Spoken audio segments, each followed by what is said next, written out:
How's it going, ladies and gentlemen? Welcome back to the MBA, the Monotype Battle Association, hosted by yours truly, IncogM, and I'm here with Tori. Heyo. And today we're going to be going over Week 3 and obviously previewing Week 4. Might change up the format of my intro just for this, but how's it going? This is the only video going up this week, and then we'll get back to uploads next week. January was a very rough month for yours truly, so hopefully February is better. Hopefully the rest of this year is better. And yeah, that's all I really have to say about that. But yeah, let's go ahead and get started. First match of the week was Nova Noiverns beating myself, the Sub-Zero Cynicals, and a 2-0, with King bringing the Silvally Fairy, and obviously not, visually pictured, but it's Silvally still.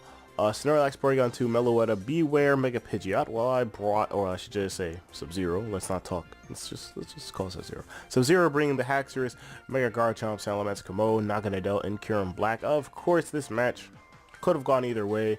Very much down to the wire. It was the switch out into Beware against, or switch out into, Snorlax on Haxorus's, I think Poison Jab. Some interaction where there's a switch. The Sub-Zero went for Haxorus's Poison Jab, didn't do anything, switched out, Kyurem Black got nuked, and then there was that, unfortunately, which obviously ended the game. More or less, could have gone either way. The Silvally Fairy is very crucial in this matchup. King knew they need to get rid of Sub-Zero's Naganadel, and then he could basically throw that in there. And obviously, King played amazingly. Obviously, mistakes were made on Sub-Zero's side, unfortunately, and they go into next week 0-3, unfortunately. Congratulations, Nova Noiverns, for their 2-1 start and their win over Sub-Zero. Obviously, we have to also mention the Z Outrage, Snorlax. Once again, a Pokemon that I had no idea got out. Well, I had an idea got Outrage. I have to consider that there's a lot of Pokemon that get Outrage or Dragon moves. But obviously, hindsight is 2020. Moving on, though, the second battle of the week was the Eagleville Quillavas beating the Twin Leaf Teddiurus on a 2-0. Once again, a 2-0. Eagleville bringing the Greninja Incineroar, Lowland Persian, Mandibuzz, Umbreon, and Malamar, while Twin Leaf brought the Togekiss, the Tornadus Therian, the Landorus Incarnate, the Dragonite, Celesteela, and Hawlucha. Very basic case of both sides were very much neck and neck. And, Grizzy misjudging Hawlucha's acrobatics to kill Umbreon when he could just went for stab. And I guess his only stab at that point was high jump kick, besides obviously acrobatics, which is what he used. And it didn't kill, and then he got killed by Umbreon's foul play. Definitely something to observe from this matchup, of course. Jaden keeping that Alolan Persian around, getting that Nassiput up, and then getting rid of that Celesteela quickly was really impressive. I think his usage of foul play was definitely good in this match. His use of Intimidate Incineroar, obviously picking up that new Pokemon, definitely meant a lot for this week's match. Definitely very much neck and neck, just going down to the wire. Last few turns, of course, we saw the Hammer Arm come from Tornadus, and then we saw the Fake Out from Incineroar, and then we saw the Hammer Arm miss. I don't think it would have mattered if he hit it or not, because I think still Incineroar was killing with Thunder Punch, because it was a -1 Hammer Arm. Don't quote me. I still think it wouldn't have killed, but maybe not. We'll never know, of course, but definitely something else to bring Hammer Arm. Definitely shows that a lot of mons get a lot of different moves to beat certain types, and we'll talk about that kind of subject when we get to the preview. But obviously, congratulations to Jaden, finally getting his first win of the season and getting the 2-0 victory over the Twin Teddiurus. Speech. It's hard. But it's all good. Moving on, though, we have the Galashield's Galvantulas versus the Baltimore Bishops, and Galashield's getting that 3-0 victory. See, man, this is what happens when I start recording after midnight. But anywho, obviously, Galashield's brought the Flygon, Exegro, Palossand, I'm about to say Palossand, Rhydon, Hippowdon, Mega Camerupt, and Baltimore bringing that Mega Scizor, Comb, Beyond Mega Araquanid, Excelgor, and Fortress. Tep, I don't know what went through your head and why you underestimated Mega Scizor's potential, or, better word for it is killing power. But that's basically what this match came down to. This could have been a closer match. than it already was, and it just wasn't, unfortunately. And you know, that fly, it's just like a lot of these weeks with Gala Shields, there's always one Pokemon that's always doing so much work. Week 1, we saw the Excadrill. Week 2, we saw Mega Camerupt. And now week 3, it's a mixture of Flygon and Excadrill. And definitely, if I had to give any real comment on this, Baltimore just needs to play better. Just needs to get their head in the game. Maybe they don't really care, you know, that's fine, I guess. But if you plan on winning this season, I would say get your head in the game after winning the DDL last season, of course. But we also have to acknowledge one thing that I made a promise to, and that is Tep getting a kill with Combi. Now, this might seem like a meme, but I've always said to Tep and a bunch of friends of his that Combi's a bad Pokemon, and they always say it's good, and I always say it has never gotten an official kill in the league. Starting today, I'll call Combi decent, not good, because that kill could have easily been avoided by the opponent. Obviously, I'm kidding. I'll call it good just for Tep's sake. So I hope you like that, Tep. I really hope you enjoy hearing me say that. Combi's good. Yeah. Anywho, God, congratulations to Gauchos getting their 3-0 victory and also improving the 3-0, being one of the few undefeated teams left. Moving on, yes. Unfortunately, Yes. Garden City and Rochester ended as a 3-0 forfeit victory for Garden City. Unfortunately, Rochester could not get the battle done, and they let me know early on, well, kind of later on into the week, which is still fine, of course. You know, things come up. Most people are in college or at least have work during league time, so it happens from time to time. Hopefully Rochester can play next week, and hopefully, you know, Garden City doesn't have to go through another forfeit win, but hey, we'll see how everything goes. Obviously, hopefully Rochester and their coach are okay, and hopefully everything they're going through, they go through it smoothly. And I guess congratulations to Pantros getting this forfeit victory. Moving on though, and Tori will take these last two. Yes. We usually do 3 and 3, but I just want to give a heartfelt message to Rochester. Yes. But go ahead, Tori. Yes, Excadrills, that's the tongue twister. Getting the 2-0 victory over Team Free Slurpees, Essex bringing the Mew, the Hoopa Unbound, the Mega Gallade, Victini, Slowbro, and Metagross. Slurpees bringing the Doublade, the Alolan Dugtrio, Skarmory, Magearna, Heatran, and Empoleon. So, as we can see, type advantage does not mean anything. I definitely think that this could have gone on in Slurpee's favor. Definitely, I think that Doublade definitely put in some work. I mean, getting that stab ghost, but wasn't enough support for it. Definitely, Blue made a couple misplays for getting that Magma Storm. Lingering effect disappears once the Pokemon using it switches out, which was, I think, something that Blue was riding on, but fortunately did not work out for him. I think definitely Essex brought in, definitely went all out, bringing the all-out attacking Mew. I think that Slurpee was also expecting more of a support Mew, but Mew was just out here taking lives. But yeah, I think in general it's a very close game, but yeah, Essex showed that though Psychic is weak against, like... Not weak, it's more of a resisted typing against Steel. Yeah, exactly. It's like, doesn't mean much of anything. It's like, you know, Mew has Aura Sphere, and then just, I think Thunderbolts, he was packing Thunderbolts as well to get rid of the Skarmory. Definitely, you know, kicked ass. Also, special shout out to the Vovovo for the nice Vitinium Z Hoopa that killed the Magearna. I was not expecting that at any point in time. Yeah, I guess was cool. The last kind of cliff note I have is basically Blue just missed just not using his Pokemon to their fullest ability. This could have been a different game had he brought up the Pokemon, but I say it every week. We talk about Blue sometimes. We'll see what happens next week. Obviously, Blue falls to 0-3, while Devolvo and the Essex Excadrills go up to 2-1. But last game of the week, Tori, what was it? It was the Johto Joltix getting the 2-0 victory, another 2-0 victory against the Orange Ink Octilleries. Johto bringing the Aegislash, the Blacephalon, Gengar, Jellicent, Golurk, and Mega Banette. Orange Ink bringing the Klefki, the Tapu Bulu, Mega Mawile, Primarina, Clefable, and Tapu Koko. So, this battle could have definitely gone either way. I think Orange Ink brought some bulky, annoying crap to this battle. The Klefki lived for turns and turns and turns, but it was clear that Dark was able to battle around that. Just played better in general, bringing out that Aegislash. The Aegislash put in work with Flash Cannon. I wasn't expecting special Aegislash when I was watching the battle, but I thought, oh, that's pretty cool.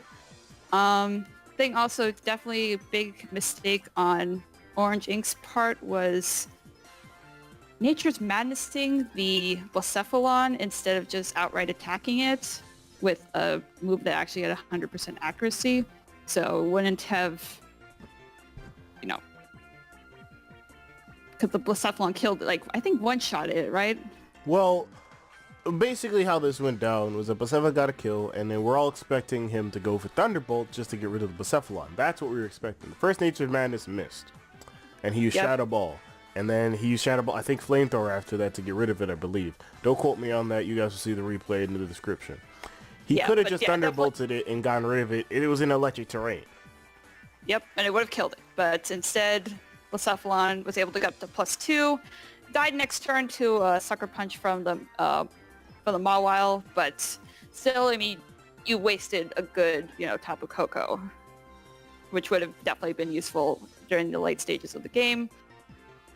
But this is the game we play, ladies and gentlemen. Yeah, unfortunate for Orange Ink to go down to 2-1, and Johto is the only other team besides Galshiels going up to 3-0.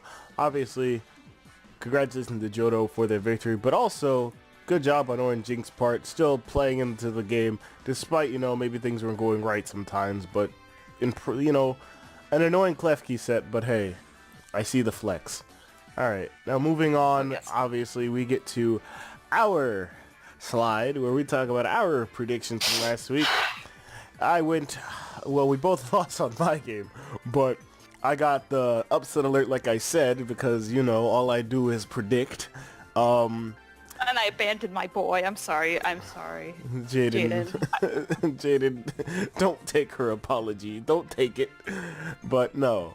Win 5-1, Tori went 4-2. Tori heading up at 9-9, and I'm at 13-5. Obviously, 4 games ahead of Tori. But hey, next week could just be different for us. But obviously, to move on to the standings, where the Johto takes are 3-0 and +11 at the number 1 spot. The Galshield Galvantula are 3-0 +9.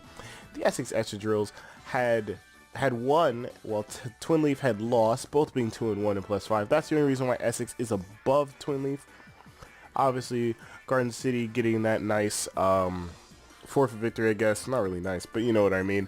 2-1 +2. Nova winning, and obviously Orange Ink losing puts Nova above Orange Ink, with them both having 2-1 and +1. And then rounding out the top 8 would be Eagleville with 1-2 -2. And then we hit up the bottom 4. We have Rochester, obviously, unfortunately having to forfeit, hitting up 1-2 -5. And then the last 3 teams, no victories so far. Who's gonna win next week? I have no idea. Sub-Zero with 0-3 -7. While Bisharps and Slurpees are at 0-3 -10. Unfortunate for all 3 of these teams, but maybe one of them will get a win this week. I know one of them has to, because you guys will see in a minute why. Now, obviously we have 2 trades this week.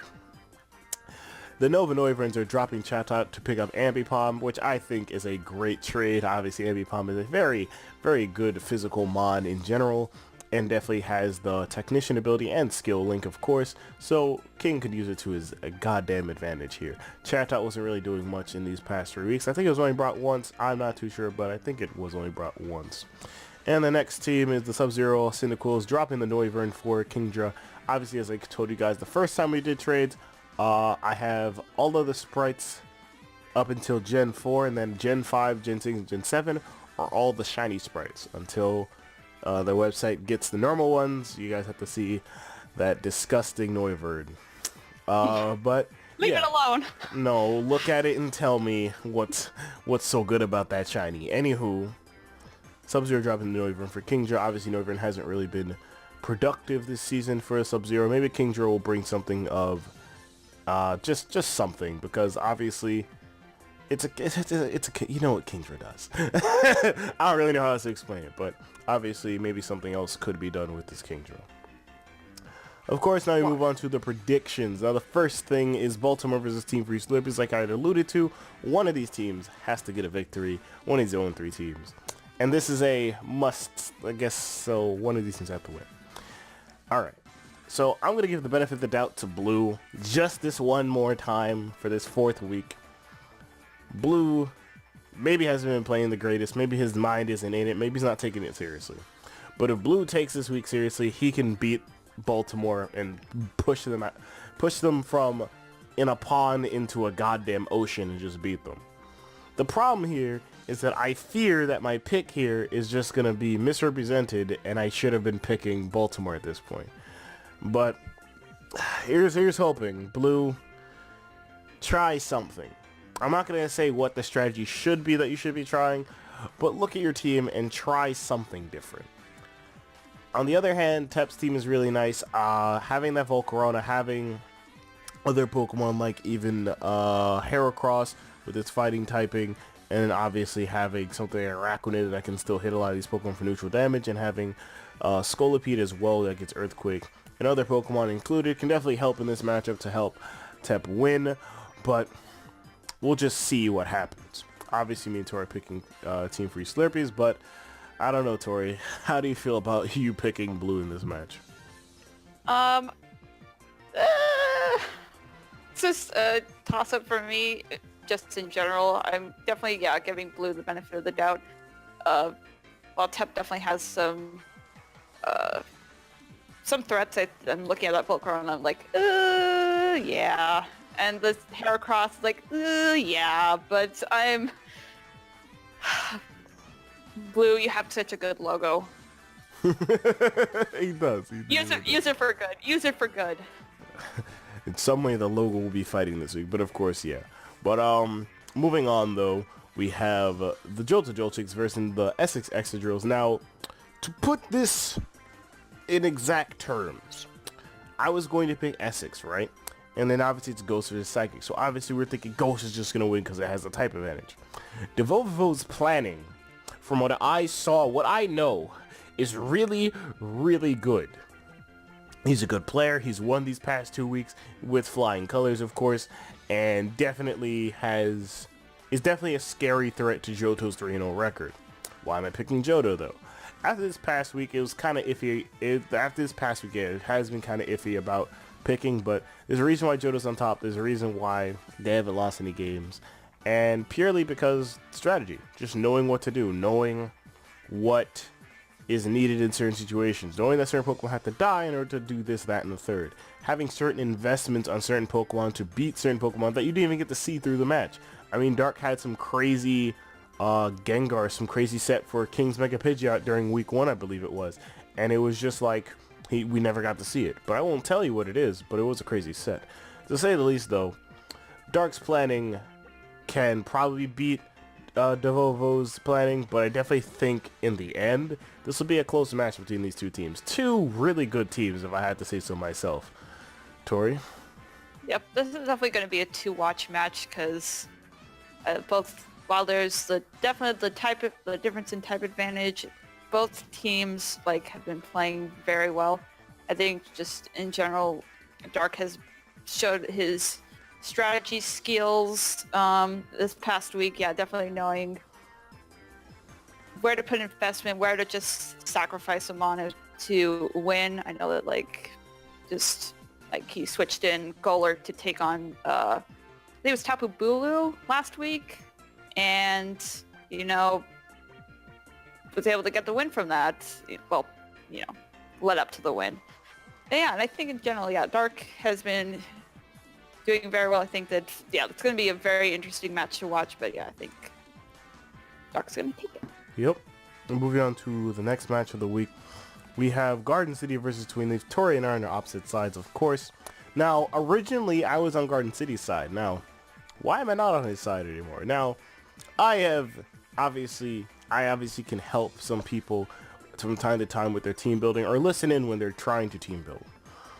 Pantros' plan is all well and good, but it depends too much on certain things to happen, right? Obviously, Pantros is going to have a more defensive team because he gets a special defense boost from Sand. And then I look at Grizzy's team. A lot of his team can exploit said defensiveness if Pantros isn't actually defensive. I mean, imagine Grizzy gets set up with Gyarados on a potential switch out for Pantros or a Protect, and then Gyarados with Moxie just cleans through this team. You don't want to see that happen, you know? You don't want to see Grizzy pull out freaking Z Iron Head or Z Iron Tail, I think, Gyarados against something, and then he just pulls through this team. There's a lot of different factors that happen during this match, and Pantros, you can impress me this week. If you impress me, I'll probably pick you next week. But I definitely think Grizzy will want to get back on the winning train and just take it all the way down into Garden City and wreak havoc. But of course, I could be wrong. Obviously, this is a disadvantage match when it comes to Flying versus Rock, but Grizzy, impress me. But also Pantros, let's see if what plans you've been talking about when I was in call at one time, let's see if they actually come true. Tori? Yeah, I was just looking at the Mega Dance, you know, I was just thinking in past leagues how scary that thing was, and yeah, I'm leaning on definitely the type advantage, but I also think that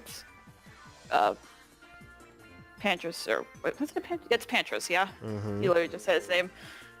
Memory of a goldfish, it's fine.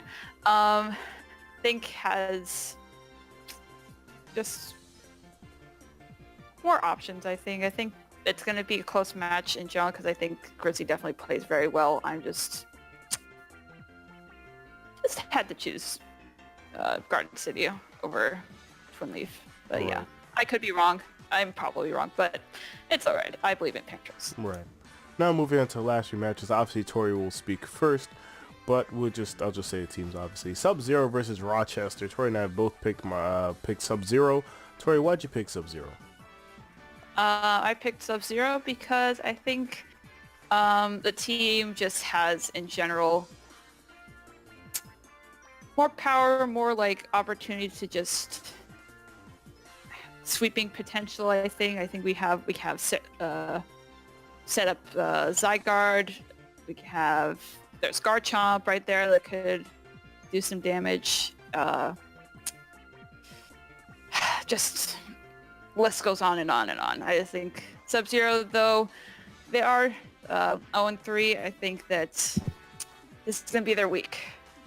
It's going to happen. Yeah. From our perspective, if I'm talking about this, if this wasn't my team, I would still pick Sub-Zero. The reason being is because with Zygarde having Thousand Arrows, with Kieran Black having Terravolt, Earth Power, with a lot of potentially terrifying setup Pokemon in this match in general, this could turn into a really, really easy sweep for Sub-Zero. However, it has been known that Sub-Zero hasn't been playing up to their actual potential and actually, you know, trying to put themselves in a position to win. And every time that happens, something else comes up where they forget about a move. Hopefully the Sub-Zero can figure out what it is, you know, whatever's going on, whatever funk it is, and, you know, try and win this match. Obviously, Rochester doesn't have the advantages in this match, you know.